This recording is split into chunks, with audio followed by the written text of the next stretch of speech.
Across Australia, New Zealand and the South Pacific, this is the week's Adventist News in Focus with David Gibbons. Hello, thanks for joining me. Christian programs on free-to-air TV in Australia are being challenged by economic conditions and criticism.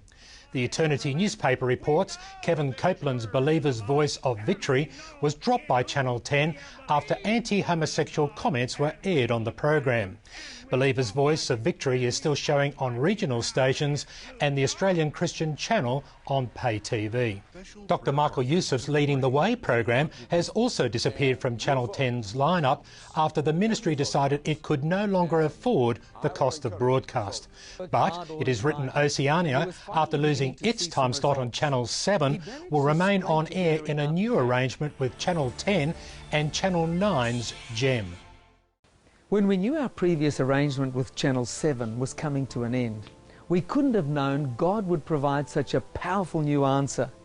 In our move to Channel 10, we've been able to keep right on with our weekly schedule. A local church's youth choir is still buzzing after singing backup for two of Australian Idol's biggest stars.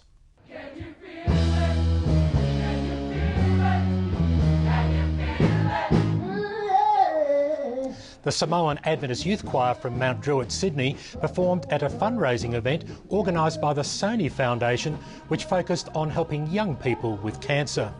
The choir sang backup for Guy Sebastian and Stan Walker, both of whom have made public statements about their Christianity.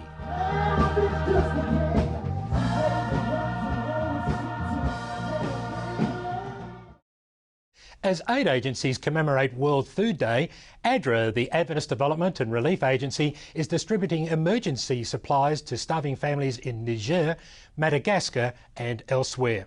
According to the World Food Programme, hunger and malnutrition remains the #1 threat to individual health, more harmful than HIV, AIDS, malaria and tuberculosis combined.